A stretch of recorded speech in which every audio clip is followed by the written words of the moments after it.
Hello, this is day 92 of reading one canto of the Divine Comedy every day. We are on Paradiso, Canto 25, which I'll read from the Longfellow translation before giving some quick comments. If ever it happen that the poem sacred, to which both heaven and earth have set their hand, so that it many a year hath made me lean, overcome the cruelty that bars me out from the fair sheepfold, where a lamb I slumbered, an enemy to the wolves that war upon it, with other voice forthwith, with other fleece, poet, will I return, and at my font of baptismal will I take the laurel crown. Because into the faith that maketh known all souls to God there entered I, and then Peter for her sake thus my brow encircled. Thereafterward towards us moved a light out of that band whence issued the first fruits which of his vicars Christ behind him left. And then my lady, full of ecstasy, said unto me, Look, look, behold the baron from whom below Galicia is frequented. In the same way as, when a dove alights near his companion, both of them pour forth, circling about and murmuring their affection, so one beheld I by the other grand prince, glorified to be with welcome greeted, lauding the food that there above is eaten. But when their gratulations were complete, silently, coram me, each one stood still, so incandescent it overcame my sight. Smiling thereafterwards, said Beatrice, Illustrious life, by whom the benefactions of our basilica have been described, make hope resound within this altitude. Thou knowest as oft thou dost personify it, as Jesus to the three gave greater clearness. Lift up thy head, and make thyself assured, for what comes hither from the mortal world must needs be ripened in our radiance. This comfort came to me from the second fire. Wherefore mine eyes I lifted to the hills, which bent them down before with too great weight. Since through his grace our emperor wills that thou shouldst find thee face to face before thy death in the most secret chamber with his counts, so that the truth beholden of this court, hope, which below there rightfully enamors, thereby thou strengthen in thyself and others. Say what it is, and how is flowering with it thy mind, and say from whence it came to thee. Thus did the second light again continue. And the compassionate, who piloted the plumage of my wings in such high flight, did in reply anticipate me thus. No child whatever the church militant of greater hope possesses, as is written in that sun which irradiates all our band. Therefore it is conceded him from Egypt to come into Jerusalem to see, or ever yet his warfare be completed. The two remaining points, that not for knowledge have been demanded, but that he report how much this virtue unto thee is pleasing, to him I leave, for hard he will not find them, nor of self-praise, and let him answer them, and may the grace of God in this assist him. As a disciple who his teacher follows, ready and willing where he is expert, that his proficiency may be displayed, hope, said I, is the certain expectation of future glory, which is the effect of grace divine and merit precedent. From many stars this light comes unto me, but he instilled it first into my heart, who was chief singer unto the chief captain. Sperant in te, in the high theody he saith, those who know thy name, and who knoweth it not, if he my faith possess. Thou didst instill me, then, with his instilling in the epistle, so that I am full, and upon others rain again your rain. While I was speaking, in the living bosom of that combustion quivered an effulgence, sudden and frequent in the guise of lightning. Then breathed, The love wherewith I am inflamed towards the virtue still, which followed me unto the palm and issue of the field, wills that I breathe to thee that thou delight in her, and grateful to me is thy telling whatever things hope promises to thee. And I, the ancient scriptures and the new the mark establish, and this shows it me, of all the souls whom God hath made his friends. Isaiah saith, that each one garmented in his own land shall be with twofold garments, and his own land is this delightful life. Thy brother, too, far more explicitly, there where he treateth of the robes of white, this revelation manifests to us. And first, and near the ending of these words, Sperant in te, from over us was heard, to which responsive answered all the carols.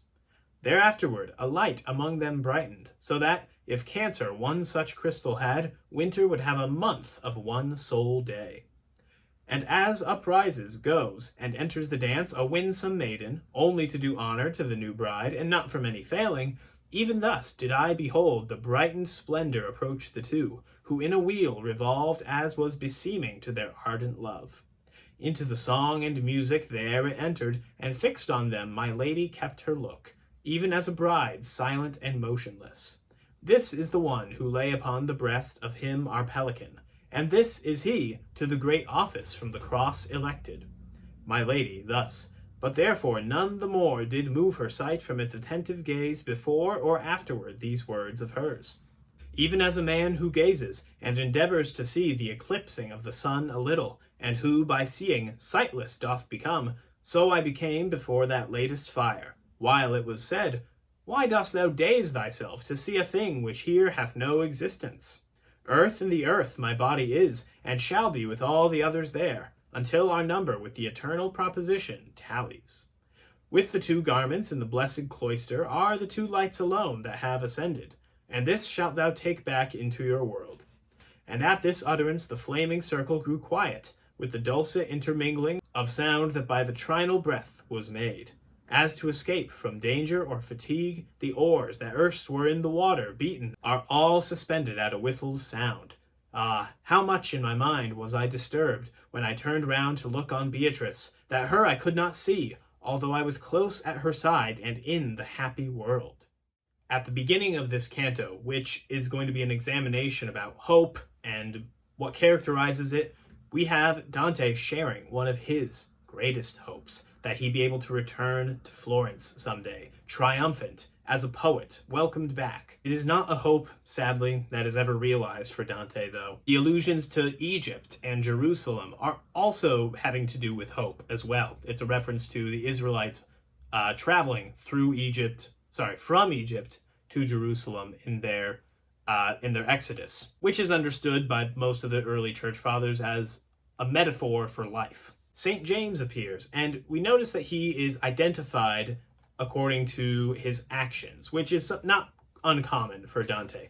Peter is referred to as him who holds the keys, or, Achilles is referred to as him who slew Hector, right? And James is referred to as that apostle that frequented Galicia, right? Galicia is I think it's part of the Basque country in Spain. It's a northwestern part of it in any case. And if you're familiar with the Camino, which goes to a part of Galicia where the St.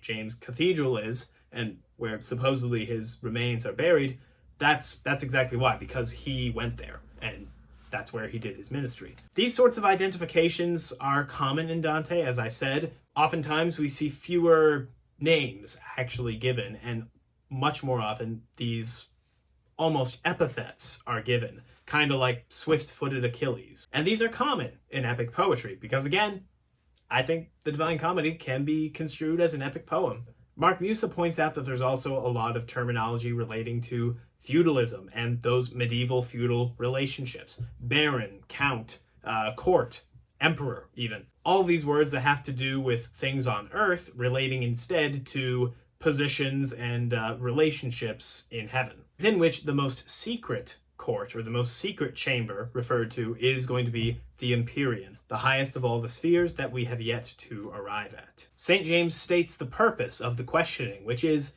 to give strength to hope for him and others on earth. So again, it's not just to make sure that he's ready to receive the delights of heaven, just a foreshadowing of them.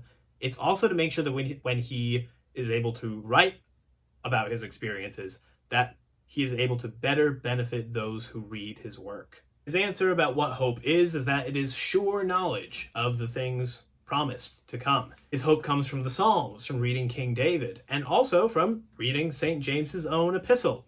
It's part of why he's the one giving the examination. He understands it well.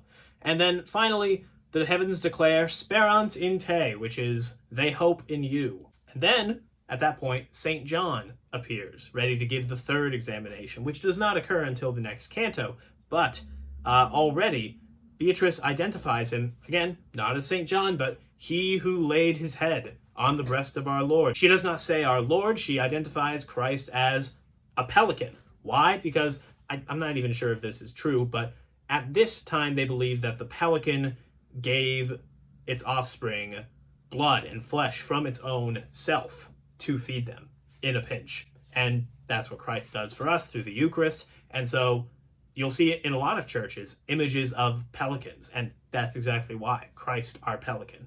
Dante searches the light of St. John. He's trying to see if he can make out his body. I don't know why he's especially interested in doing this for St. John, although I have a theory. There's a weird scene at the end of the Gospel of John where one of the apostles asks Jesus about John, says, well, what about this guy? What's going to happen to him? And Jesus doesn't say he's going to live forever. Instead, he says, so what if I say he's going to walk on earth until the last day? Like, what's it to you? But he didn't say it was actually going to happen, and the gospel clarifies that right there. But you could, if you really, really wanted to, walk away from that believing, oh my gosh, St. John is still alive, walking around today. So perhaps Dante's staring at this light here to see if he has his body. And then St. John rebukes him, says, why are you trying to look for my body? It's dead on the earth, just like everybody else's. Don't you know that only Jesus and Mary have their bodies up here in heaven? But, he says, all shall have in their true homeland, that's the language that's used for heaven, their double raiment. Again, that's the language that's used, but it means both body and soul. Double raiment, clothed in a double raiment. Trying to peer into John, though, causes Dante to actually go blind. He cannot see. We'll see how he handles that in the next canto. That's all for today, though. I'll see you tomorrow.